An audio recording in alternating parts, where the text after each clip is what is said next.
Hello my friends, Mike from Arms Only Gaming. Hope you're having a lovely day. This is my boss ranking from easy to hardest boss fights in the main game of Bloodborne. Now at number 16 here, we have the Celestial Emissary. Now, this video will speak for itself. I mean, yeah, there's a lot of blue guys, and if you live in South Africa you would remember there were these blue Smarties that you used to buy. These guys kind of remind me of those candies. But as you can see, yeah, I was using the whirligig saw, some fire paper and some of these blood pellets. And yeah, the blue guy is down. Number 15, the Witch of Hemwick. Well, there's two witches, but it's I'll saw her to death. Taste my saw. Okay, now I just have to go and look for the other one. I know exactly where she is, but I'm just waiting for Tim Burton, the Tim Burton characters there to go away. Not a hard boss fight at all. Come, let me saw you. I saw you and now I'm gonna saw you. Dum dum dum dum. Shame, I feel bad for her. You need a bath. Go bath. Okay, number 14. The very first boss in Bloodborne. The Cleric Beast. Nice visceral there. I'm just going to start hitting the thing until it dies. I use the whirligig saw for most of these fights when I'm doing boss fights and stuff, because it's a very powerful weapon. It's as you know, it's a weapon that you obtain in the DLC part. I'm going to do a video on my ranking of the DLC bosses as well.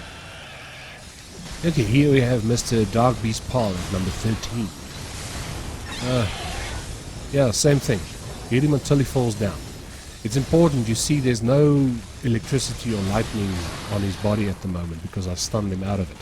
But he's going to try and recharge. You see, like there. You must always try and get him out of that sequence. Then the damage won't be so severe to you. But again, my friends, this is my opinion on my boss fights in Bloodborne. I'm pretty sure everybody sees the difficulty level in different ways. But yeah, this is mine. Number 12. One of my favorite bosses. I mean, the design on this boss is good. The one Reborn.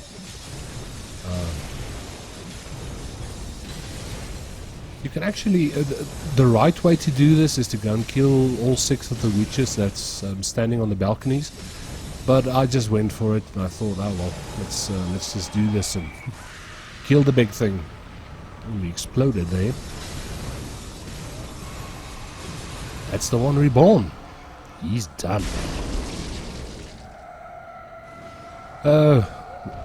According to a lot of people, one of the hardest bosses in Bloodborne. I'm not gonna argue that point, because she can be very tough. I mean, she's the third boss I think that you'll face in the main game. Vicar Amelia at number 11. But yeah, she can be a handful. I've done this so many times, so again, my friends, this is it's only my rank. It's not a set thing, okay? But yeah, Vicar Amelia, she's down. Oh, yeah, number 10, Mr. Mikulash, the host of the nightmare. Now, usually I wouldn't fight him this way because it's dangerous. He can shoot his tentacles at you and he can, you know, cause some real damage. But again, I was going for it. In this one, I was using the Ludwig's blade. And then I'm going to use one of the cheese moves to kill him. If he runs onto the balcony, I'm just going to use some bone marrow ash on my pistol. As so. Oh, where's the pistol? Oh, okay. And then, yeah, as you will see, the damage speaks for itself. I'm just going to keep on killing. I mean, he doesn't run away. If you start chasing him, he's going to drop into the cage, and that's where you don't want to fight him, because he's very dangerous in there.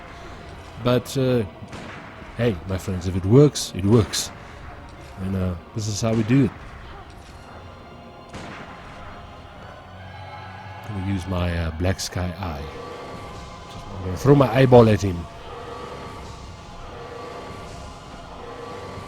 Well, that's my number 10. And he's gone. Now the next guy is probably one of the first bosses you're going to run into. Mr. Father Gascoigne at number 9. I rarely use the Hunter's Axe anymore. I use it in this fight. I think this is the only place that I really use it. Except for some other places. Maybe once or twice, but it's not my main weapon.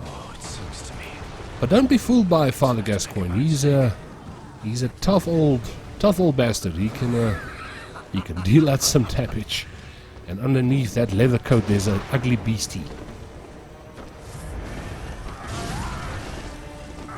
Yeah, one of the first tricks that you learn in this is to stay behind the gravestones as you're fighting them.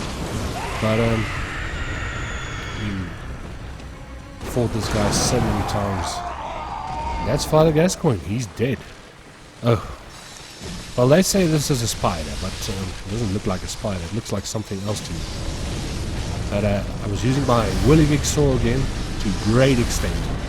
Now, usually I would go for all the little spiders first, but I thought to myself, I did so much damage in the first phase that I'm just gonna go and get it done. And that's Rom. He's gone. Rom is gone. Oh, my favorite boss. My favorite boss fight. Number 7. The Amigdala. Amigdala. As I've said in previous videos, if you have seen them, I have this method where I use the little blade, log onto the Amigdala, go to the back of its tail, don't get slapped like I did there, log on, if he jumps, hit it. Now what you do is you charge up with an R2 attack. If you're standing on the right side of the tail, you thrust to the left. You're standing on the left side of the tail, you're going to thrust to your right. She's mad now. See, I'm standing. I'm going to try get to my favorite position. I'm on the left side of the tail, so I'm going to stab to the right. There we go. I'll stab to there. Again, log onto the back, left side tail, stab right. Just rinse and repeat and you'll be fine. It's never a good idea to try and take this boss on from the front because she's going to slap you. She's going to step on you with those big feet. See again. Stay on the left side of her tail. As soon as she jumps, charge up the R2 attack. I thrust to the right. Come on. Jump, jump. There you go. In the head. I think it's going to be one more stab and this is going to be over. Oh, she's ripping her arms off. She's bleeding.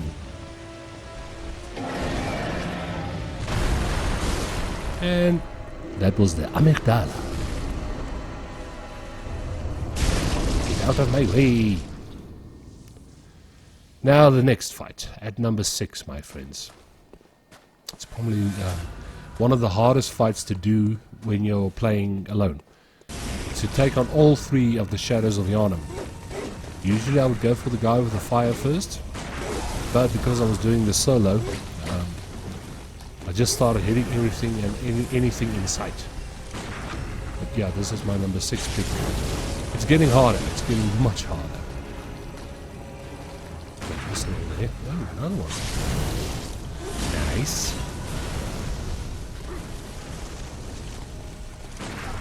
He's actually the toughest of the 3. No. Yeah, he is. He's the tough guy. Yeah, the top bar guy, the one with the samurai sword, the non-flaming sword, he's very dangerous. Okay. He had too much alcohol. His breath is on fire.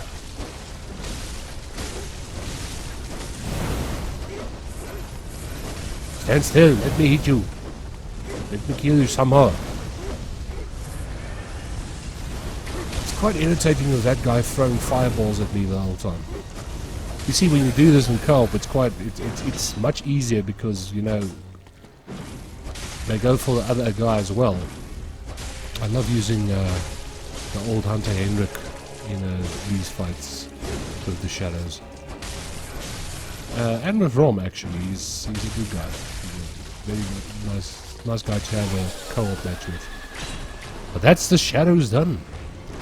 Now we're going to move on to one of my other favorite bosses. The Bloodstaff beast. Shame. I wish someone would give her a sandwich.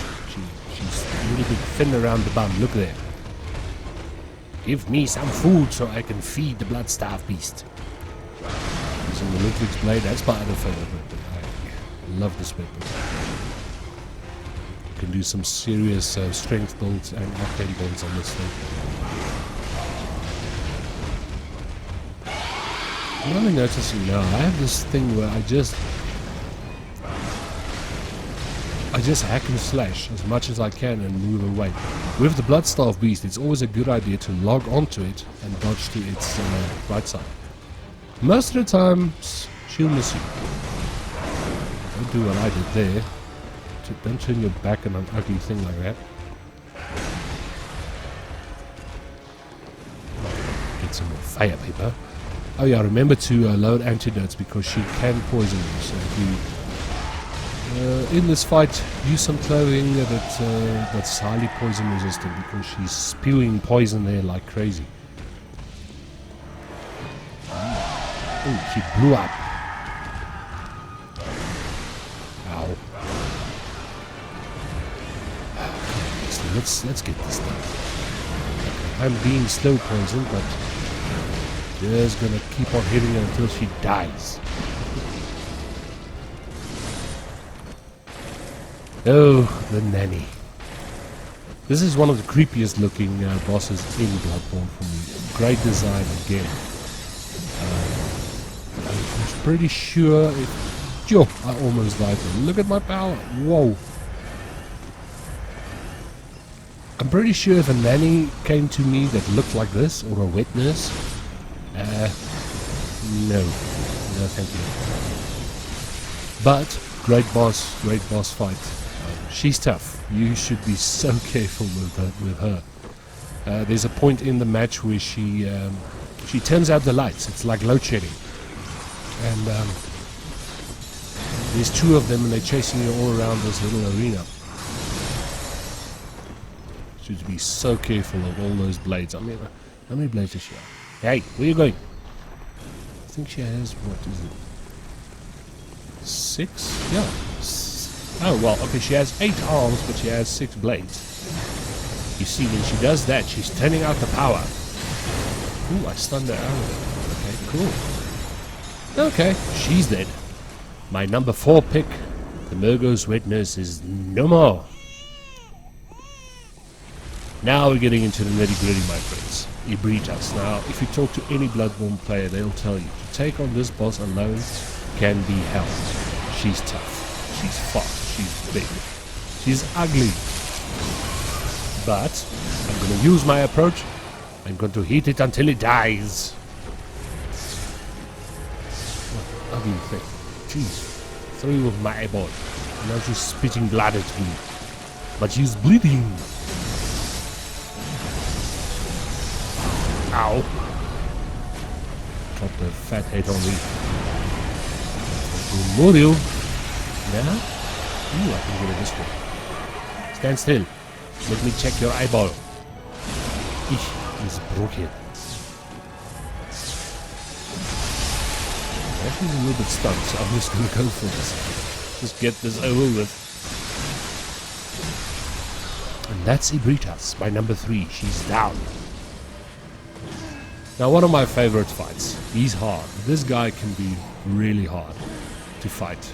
He throws all these skulls at you. He plants swords that...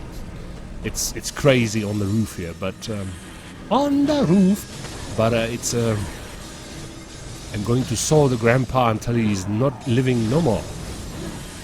That's why I love this weapon.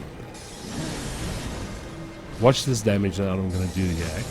One hit. When he thrust his stick, I started sawing. He's jumping and he's almost got him. Oh, if I just didn't run out of stamina there, I would have been fine. Don't be fooled, my friends. This guy is hard. This guy is really hard. And then, of course, number 1. A guy in a wheelchair. Well, he was in a wheelchair the whole game through, but yeah. All of a sudden he sat up. He got up. Mr. German, the first hunter. Well, of course it's going to be German. such a beautiful setting is where we're fighting. But I'm going to check German's suit for some money. Be very careful of that. That sickle, because he's dangerous, this guy. He's fast. I don't know if you guys ever noticed that he has only one leg. His footy is missing on his, what is it, his right leg, I think. He has a little stump. Ooh, almost dead there again. I wanted to include the moon presence in this, but I wanted to stick to the main bosses. I mean, the moon presence is an extra ending in Bloodborne. But I'll add that somewhere along the line. For now, this is my list of boss rankings from easiest to hardest, for me at least. So.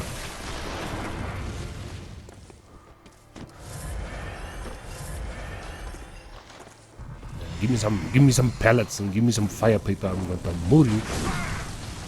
Take that. Got quite a lot of viscerals in this boss fight.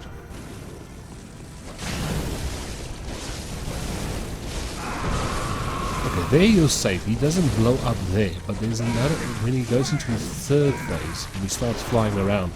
Don't get. You see when he does that? I just say don't. Okay, yeah. Yeah, he's gonna explode. If you're standing next to him when he explodes like that, it's a one-shot, you're dead. Well, that's it, my friends. My easiest to hardest boss fights in Bloodborne, in the main game. Thank you for watching, my friends. Thank you for the support. Thank you for being so good to me, and please like, share, and subscribe.